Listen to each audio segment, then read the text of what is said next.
ஓகேவா? ஹாய் எல்லாருக்கும் வணக்கம். Welcome back to our channel.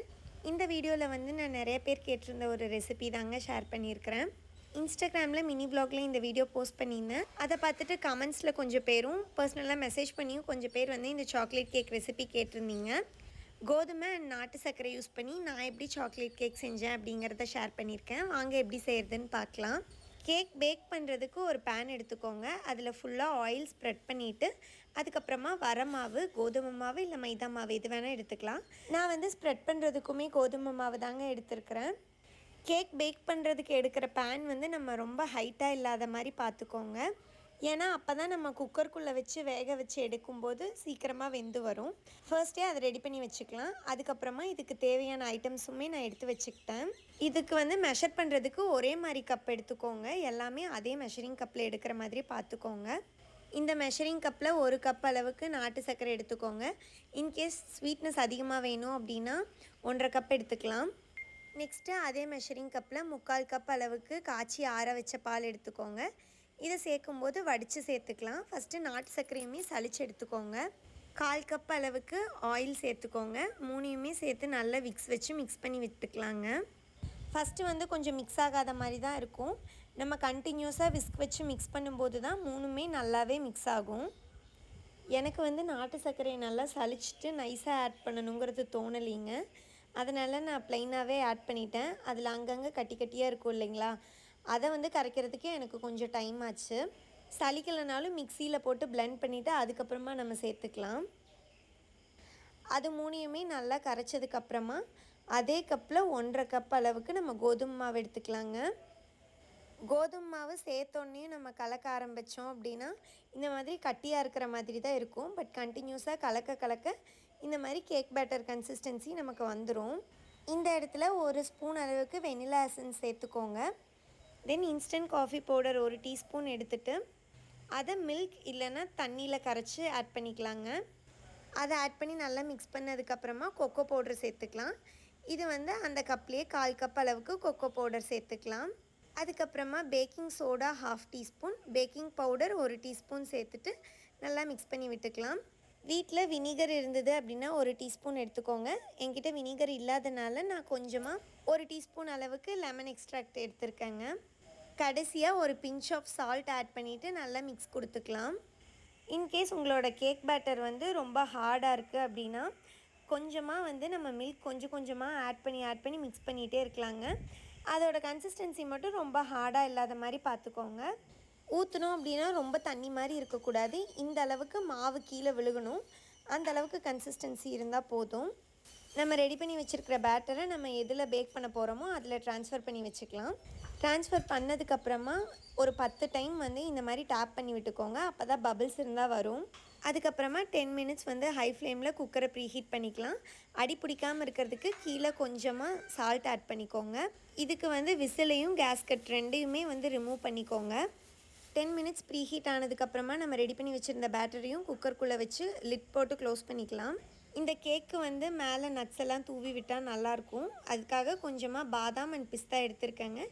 இது வந்து ஃபுல் அண்ட் ஃபுல் ஆப்ஷனல் தான். உங்களுக்கு வேணும்னா எடுத்துக்கலாம், இல்லைனா வேண்டாம். நம்மக்கிட்ட இருக்கிற நட்ஸ் எல்லாத்தையுமே கிரேட் பண்ணி மேலே கேக் மேலே தூவி விட்டோம் அப்படின்னா சூப்பராக இருக்கும். ஒரு 10 மினிட்ஸ் பேக் ஆனதுக்கு அப்புறமா கேக் வந்து கொஞ்சமாக மேலே வந்திருக்கும். அதுக்கப்புறம் நம்ம நட்ஸ் போட்டோம் அப்படின்னா நட்ஸ் எல்லாமே கேக் பேட்டருக்கு உள்ளே போகாது, மேலே பார்க்க அழகாக இருக்கும். நான் அதே மாதிரி 10 நிமிஷம் கழித்து நட்ஸ் எல்லாமே தூவி விட்டேன். அதுக்கப்புறமா க்ளோஸ் பண்ணி வச்சிட்டேன். இனி வந்து நம்மளுக்கு 40 to 45 மினிட்ஸ் ஆகும் ஃபுல்லாக பேக் ஆகிறதுக்கு. அந்த கேப்லேயே நான் வந்து பார்த்திங்கன்னா கேக் மிக்சர் ரெடி பண்ணுறதுக்கு யூஸ் பண்ண வெசல்ஸ் எல்லாத்தையுமே வாஷ் பண்ணி வச்சிட்டேன். கொஞ்சம் டயர்டாக வேறு இருந்தது. ஸோ அந்த கேப்பில் ஒரு ஆரஞ்சு ஜூஸுமே போட்டு குடிச்சிட்டோம். ஒரு 40 மினிட்ஸ்க்கு அப்புறம் நம்ம குக்கரை ஓப்பன் பண்ணிவிட்டு கேக்கோட சென்டர் போர்ஷனில் நைஃபோ இல்லைன்னா டூத் பிக்கோ இன்சர்ட் பண்ணி பார்க்கலாங்க.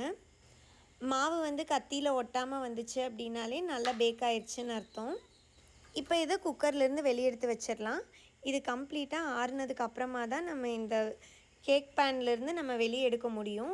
அதுக்கு முன்னாடி நம்ம எடுக்க ட்ரை பண்ணோம் அப்படின்னா கேக் வந்து பர்ஃபெக்ட் ஷேப்பில் வராது, பிஞ்சு போயிடும்.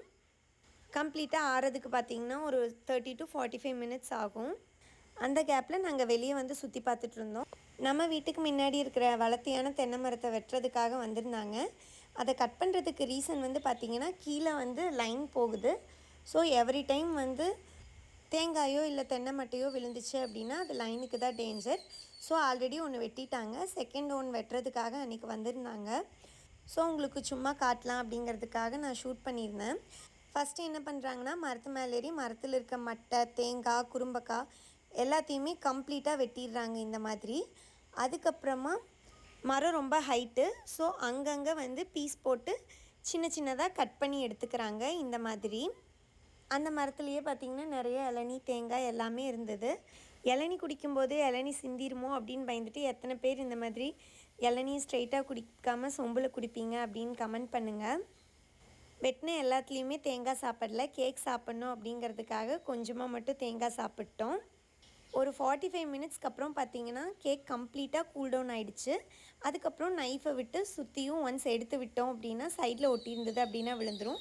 அதுக்கப்புறம் கீழே ஒரு பிளேட் வச்சுட்டு நம்ம கவுத்திட்டு இந்த மாதிரி டேப் பண்ணோம் அப்படின்னா கேக் சூப்பராக விழுந்துடும்.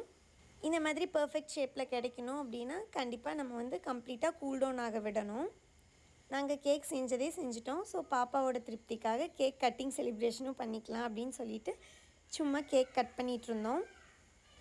இது கட் பண்ணும்போதே பார்த்திங்கன்னா தெரியும் உங்களுக்கு, அவ்வளோ சாஃப்டாக இருந்தது. நான் வந்து ஃபர்ஸ்ட் டைம் மைதா இல்லாமல் கோதுமை மாவு 100% யூஸ் பண்ணி பண்ணியிருக்கேன். இந்த அளவுக்கு சாஃப்டாக வரும்னு நான் எக்ஸ்பெக்ட் பண்ணவே இல்லை. ரொம்ப சாஃப்டாக இருந்தது. வீட்டில் எல்லாருமே வந்து அப்ரிஷியேட் தான் பண்ணாங்க இந்த டேஸ்ட்டுக்கு. ஸோ கண்டிப்பாக ட்ரை பண்ணி பார்க்கணும் அப்படின்னு நினச்சிங்கன்னா ட்ரை பண்ணி பார்க்கலாம். நாங்கள் இங்கே எங்களோட நெய்பர் எல்லாத்தையுமே டீ டைமுக்கு இன்வைட் பண்ணி கேக் கொடுத்துட்ருந்தோம். எனக்கு ரொம்ப ஹாப்பி என்னென்னா, ஃபர்ஸ்ட் டைம் கோதுமை மாவு மட்டும் யூஸ் பண்ணி இவ்வளோ சாஃப்டாக வந்தது தான். ஏன்னா நான் யூகேயில் இருக்கும்போது நிறைய டைம் கேக் செஞ்சுருக்கேங்க. ஆனால் ஒரு டைம் கூட வீட் ஃப்ளார் மட்டும் யூஸ் பண்ணி செஞ்சதில்லை. அங்கே நான் மைதாவும் பெருசாக யூஸ் பண்ண மாட்டேன். யூகேலேயே வந்து செல்ஃப் ரைசிங் ஃப்ளார் அப்படின்னு ஒன்று அவைலபிளாக இருக்கும். அது யூஸ் பண்ணோம் அப்படின்னா நம்ம பேக்கிங் பவுடர், பேக்கிங் சோடாலாம் நிறையா போட தேவையில்லை. ரைசிங் ஏஜென்ட்ஸ் எல்லாமே அதுலேயே இருக்கிறதுனால கேக் கண்டிப்பாக சூப்பராக தான் வரும். நான் அது யூஸ் பண்ணி தான் நிறைய டைம் கேக் செஞ்சுருக்கேன். பட் கோதுமை மாவு மட்டும் வச்சு செஞ்சது இது தாங்க ஃபர்ஸ்ட் டைம். அதுவும் நாட்டு சர்க்கரையெல்லாம் போட்டு செஞ்சு டேஸ்ட் இவ்வளோ சூப்பராக வந்தது நானே எக்ஸ்பெக்ட் பண்ணலங்க. கண்டிப்பாக இந்த ரெசிபி நீங்களும் ட்ரை பண்ணி பாருங்கள். அவ்வளோதாங்க, இந்த வீடியோட எண்டுக்கு வந்தாச்சு. இது வரைக்கும் என்னோடய வீடியோஸை பார்த்து சப்போர்ட் பண்ண எல்லாத்துக்குமே ரொம்ப தேங்க்ஸ். என்னோடய இந்த வீடியோ பிடிச்சிருந்தது, இனிமேலும் நான் போடுற வ்ளாக்ஸ் எல்லாம் பார்க்கணுன்னு நினைக்கிறீங்க அப்படின்னா கண்டிப்பாக நம்மளோட சேனல் இனியவெளி வ்ளாக்ஸ்க்கு சப்ஸ்கிரைப் பண்ணிக்கோங்க. இந்த வீடியோ பிடிச்சிருந்தது அப்படின்னா கமெண்ட் பண்ணுங்கள். தேங்க்ஸ் ஃபார் வாட்சிங். பாய். நெக்ஸ்ட் வ்ளாகில் பார்க்கலாம்.